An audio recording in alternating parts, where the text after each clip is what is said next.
누구나 꿈꿀 수는 있어도 아무나 될 수 없는 대박 신화의 주인공. 하지만 여기 꾸준한 노력과 자신만의 노하우로 대박 반열에 이름을 올린 이들이 있습니다.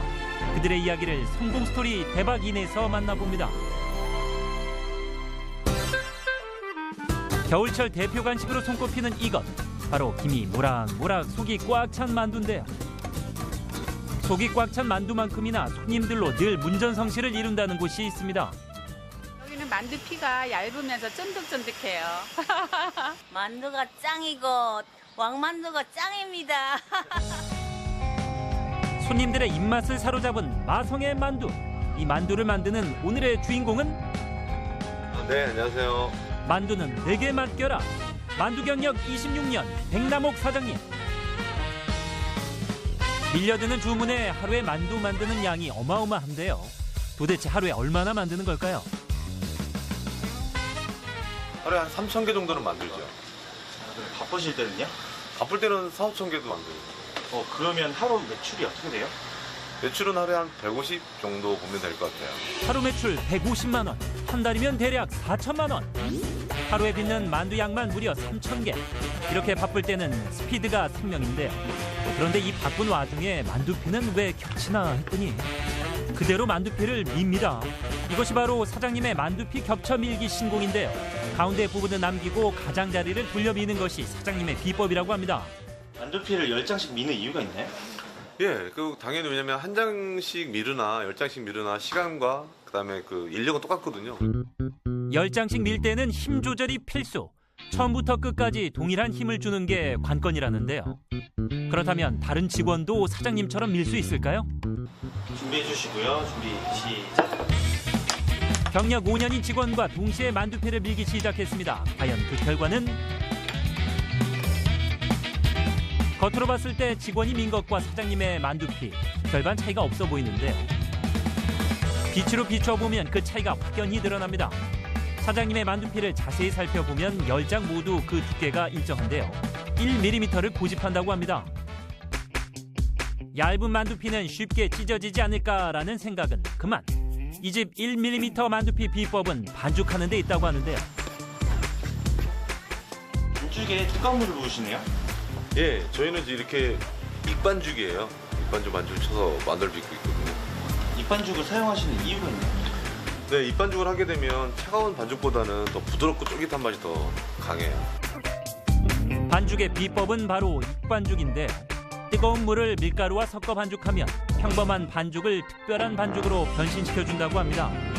그렇게 완성된 반죽은 냉장고에서 하루 동안 숙성.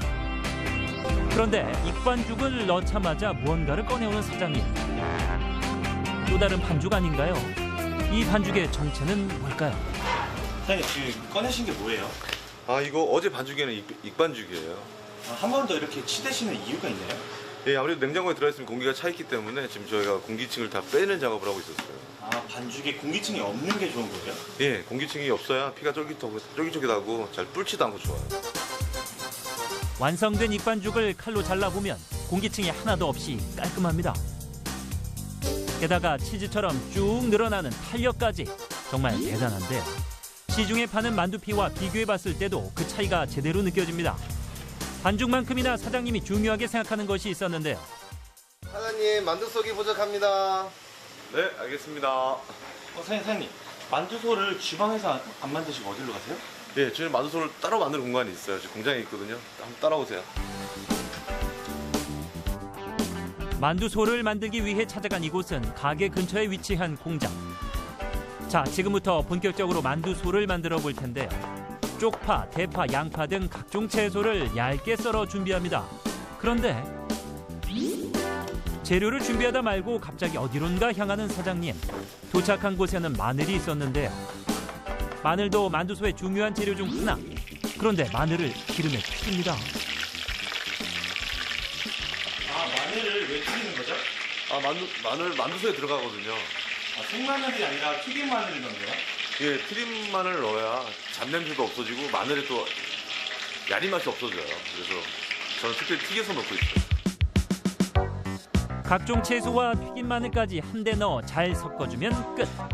일 줄 알았는데요. 사장님의 만두소에는 이게 다가 아니었습니다. 특별한 무언가가 더 들어간다는데요. 사장님 이건 뭔가요? 이것까지 얘기를 해줘야 되나? 이게 바로 사장님의 비법 가루.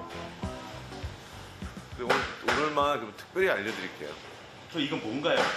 이게 옥수수 그 겉에 가루거든요. 이걸 넣으면 어떤 게 좀 효과가 있을까요? 아무래도 만두 속이 좀 부드럽고요. 그다음에 또 서로 이렇게 붙는 응집면 역할을 해주거든요. 그래서 아마 드셔보시면 아시겠지만 약간 더 부드럽고 고소한 맛이 나요. 이 가루의 정체는 바로 옥수수 껍질을 갈아 만든 가루인데요. 만두소에서 없어서는 안 될 아주 중요한 재료라고 합니다. 노란 가루를 안 넣으면 만두소가 어떻게 되나요? 이걸 안 넣으면 아무래도 약간 좀 푸석푸석돼요. 푸석푸석되고 서로 이렇게 달라붙지 않기 때문에 만들기도 좀 힘들고 아마 이걸 넣어야 더 부드럽고 만두 속이 더 찰져요. 그래서 넣는 거거든요. 마지막 비법인 옥수수 껍질 가루까지 넣어야 제대로 된 만두소가 완성된다는데요. 이렇게 완성된 반죽과 만두소로 빚는 만두. 그 맛이 정말 궁금한데요. 어떤 만두가 가장 인기 있을까요? 여기 만두 중에 어떤 게 제일 맛있어요? 갈비만두가 제일 맛있어요. 여기는 종류가 많고요.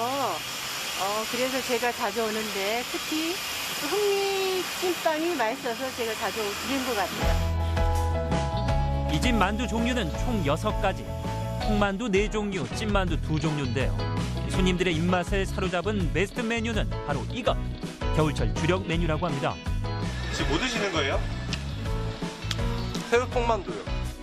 신메뉴를 꾸준히 개발하고 있다는 백남옥 사장님. 사장님의 노력 때문일까요? 손님들의 발길도 끊이질 않습니다. 그런데 이게 다 하루아침에 이루어진 것은 아니겠죠? 아니, 처음에 제가 이거 할 때는 장사가 좀 안 됐었어요. 근데 지금은 잘 되는데 그때 좀 고생이 많았었죠.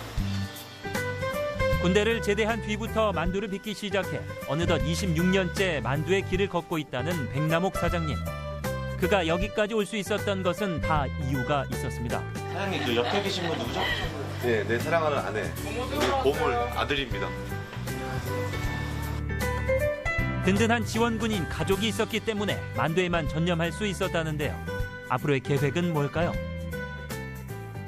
저와 내 아들과 식구들이 잘 행복하게 건강하게 하나 보냈으면 좋겠고요.